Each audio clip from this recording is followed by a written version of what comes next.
Hello, ബോറടിപ്പിക്കാൻ വന്നതല്ല. ഞാൻ രണ്ടു സ്റ്റോറി ഇട്ടായിരുന്നു. അതിൽ ഒരു ഗോൾഡ് മോഷണം സംബന്ധിച്ചാണ് ഇട്ടത്. ഇപ്പം അതെല്ലാം ഞാൻ ചുരുക്കി പറയാം. അതെല്ലാം ഇപ്പം എൻ്റെ തലയിലാണ് വരുന്ന രീതിയിലൊക്കെ അവർ തന്ത്രം മെനഞ്ഞുകൊണ്ടിരിക്കുകയാണ്.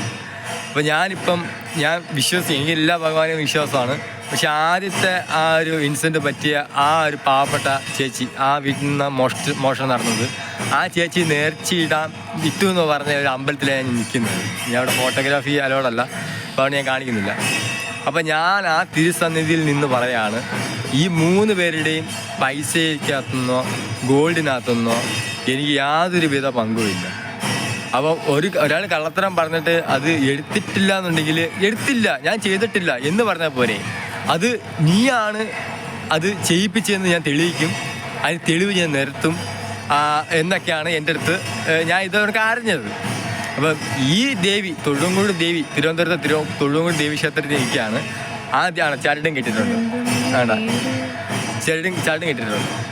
അപ്പം ചെയ്ത കള്ളത്തരെല്ലാം എൻ്റെ തലയിൽ കൊണ്ടിടാനുള്ള പ്ലാൻ. ആദ്യത്തെ ആ റെക്കോർഡിങ് കേട്ടാൽ അറിയാം, ഞാനില്ലാത്ത സമയത്താണ് ഈ സംഭവം നടക്കുന്നത്. പക്ഷേ എൻ്റെ വീട്ടിൻ്റെ താഴെ താമസിച്ച് അവരുടെ ആ ബിൽഡിങ്ങിൽ ഞാൻ താമസിച്ചുകൊണ്ട് എൻ്റെ തലമേൽ ഇടാനുള്ള പ്ലാനാണ് ഇപ്പോൾ നോക്കുന്നത്. അപ്പോൾ എന്തായാലും ഈ ദേവി സത്യം, ആ ദേവിയുടെ ചരട്ടും കെട്ടിയിട്ടുണ്ട്.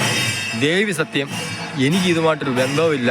പിന്നെ ഞാൻ ഇപ്പം വന്നത് ഈ ദേവിയുടെ അടുത്ത് എനിക്ക് ചോദിക്കണം, ദേവി എൻ്റെ കൂടെ നിൽക്കണമെന്ന്. കാരണം ആ പഞ്ചപാവങ്ങളുടെ ഗോൾഡാണ് പോയേക്കുന്നത്. അത് ശക്തി എന്നിൽ ഉണ്ടെങ്കിലേ എനിക്കത് തിരിച്ച് നേടിക്കൊടുക്കാൻ പറ്റുള്ളൂ. എന്നെ ആ കള്ളത്തരത്തിൽ ഉൾപ്പെടുത്തിയിട്ടുണ്ടെന്നുണ്ടെങ്കിൽ എന്നോട് മാപ്പ് പറയുക, അല്ലാന്നുണ്ടെങ്കിൽ അനുഭവിക്കും. അത്രയും ഞാൻ പറഞ്ഞത്. ഈ തിരുത്തന്നിൽ നിന്ന് ഞാൻ പറയുന്നത്. കാരണം അത്രയും എനിക്കുണ്ട്. കാരണം എനിക്ക് ഈ പാവത്തങ്ങളുടെ മുതലൊന്നും എനിക്ക് വേണ്ട, എനിക്ക് ആവശ്യമില്ല. മനസ്സിലായില്ലേ? അതുകൊണ്ടാണ് ദൈവം അനുഗ്രഹം കൊണ്ട് ഒരു പാവത്തിനെ എൻ്റെ കയ്യിലോട്ട് എന്നെ ഏൽപ്പിച്ചത്. ഇതായിരിക്കുന്നു ഒരാൾ നേരെ കേട്ടോ. ഇതാണ് ഒരാൾ, മനസ്സിലായില്ലേ? ഞാനൊരു പെങ്കൊച്ചിനെ, ഞാൻ ദൈവവിശ്വാസിയാണ്. ഒരു പെങ്കൊച്ചിനെ ഞാൻ ഇങ്ങനെ പറ്റിച്ചിട്ടുണ്ടെന്നുണ്ടെങ്കിൽ എനിക്ക് ഇതേപോലത്തെ ഒരു പെങ്കൊച്ചിനെ കിട്ടത്തില്ല. അഹങ്കാരം കൊണ്ട് പറയല്ല. ഇപ്പം എൻ്റെ വിലപ്പെട്ട വിലയാധാരം പ്രമാണം ഏകദേശം ഒരു പോട്ട് അവൾ പറയാൻ പോലെ ഒരു 5 ലക്ഷം രൂപ 10 ലക്ഷം രൂപ അന്ന് അങ്ങനെ കൂട്ടിയാൽ മതി. 5 ലക്ഷം രൂപ 10 ലക്ഷം രൂപ അങ്ങനെ അങ്ങ് കൂട്ടിക്കോ. അപ്പം ഈ കൈപ്പറ്റിയ ആൾക്കാർ പറയുന്നതാണ്.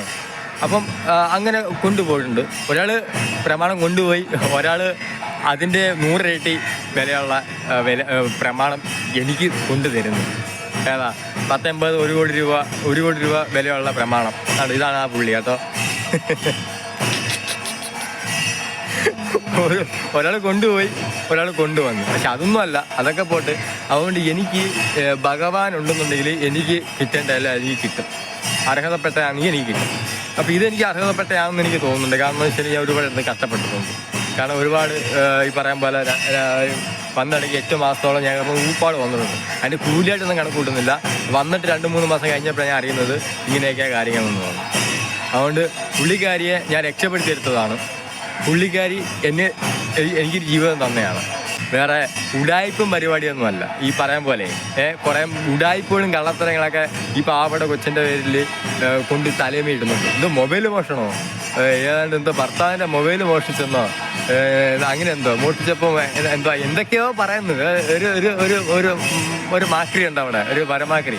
അത് അവരുടെ അവിടെ ഒരു ഓന്തിനാണെങ്കിൽ സാധനം അതൊക്കെ എങ്ങനെ മെഞ്ഞു കൊടുക്കുന്നത്, അതൊന്നും പറഞ്ഞിട്ട് കാര്യമില്ല. അപ്പം അതുകൊണ്ട് സത്യം തുറന്നങ്ങ് പറ, അതായിരിക്കും നല്ലത്. കാരണം ഇത്രയേറെ ഒരു ഒന്നും അറിയാത്ത ഒരുത്തിൻ്റെ തലയെ കൊണ്ടിട്ടേ അല്ലേ. കാരണം ഞാൻ വണ്ടി ഓടിക്കുന്ന വ്യക്തിയാണ്. ഞാൻ ജോലി കഴിക്കുന്ന രാവിലെ പോകുന്നതാണ്.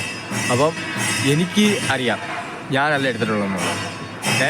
മറ്റൊരു ആൾക്കാരെ തെറ്റിദ്ധരിപ്പിക്കാൻ വേണ്ടിയിട്ട് ഞാൻ എല്ലാം എടുത്തു വെച്ചേക്കാൻ എൻ്റെ ഒരു നിരുപാധികം തെളിയിക്കാൻ വേണ്ടിയിട്ട് എടുത്ത സാധനം അതേപോലെ തിരിച്ച് ആ വാർത്തകളെ കൊണ്ട് കൊടുത്തു. അല്ലെങ്കിൽ ഞാൻ ഇതിൽ നിന്ന് പിടിവിടുന്നില്ല, ഉറപ്പാ പിടിമുറുക്കും ഞാൻ. ഓക്കെ, ഇനി എന്തൊക്കെ എന്നെ നിന്ന് ഫൈറ്റാൻ നോക്കുന്നുണ്ടോ അതെല്ലാം ഫൈറ്റ് ചെയ്യും, ഒരു കുഴപ്പമില്ല. എന്ത് വേണം ഫൈറ്റ് ചെയ്യും. എനിക്കൊരു കുഴപ്പമില്ല, എനിക്കൊന്നും ഇല്ല നഷ്ടപ്പെടാൻ, ഇത് നേടാനേ ഉള്ളൂ. അതെനിക്ക് ഭഗവാൻ കൊണ്ടുവരും, നേടാനുള്ളതല്ല. ഞാൻ അത് നേടിക്കൊള്ളാം. ഓക്കെ. ഇതിപ്പോൾ എൻ്റെ തലയമേ കൊണ്ടിട്ടതുകൊണ്ട്, ഞാൻ അറിയാത്ത കാര്യം എൻ്റെ തലയമേ കൊണ്ടിടാൻ ശ്രമിക്കുന്നതുകൊണ്ടാണ്. പിന്നെ ബാക്കിയെല്ലാം ഭഗവാൻ ഈ എന്ത് പറയാ, മരുതൻകുഴിയിൽ കള്ളത്താക്കോല് കൊണ്ടുപോയി പണിയിപ്പിക്കുന്ന കട എനിക്കെങ്ങനെ അറിയുന്നത്?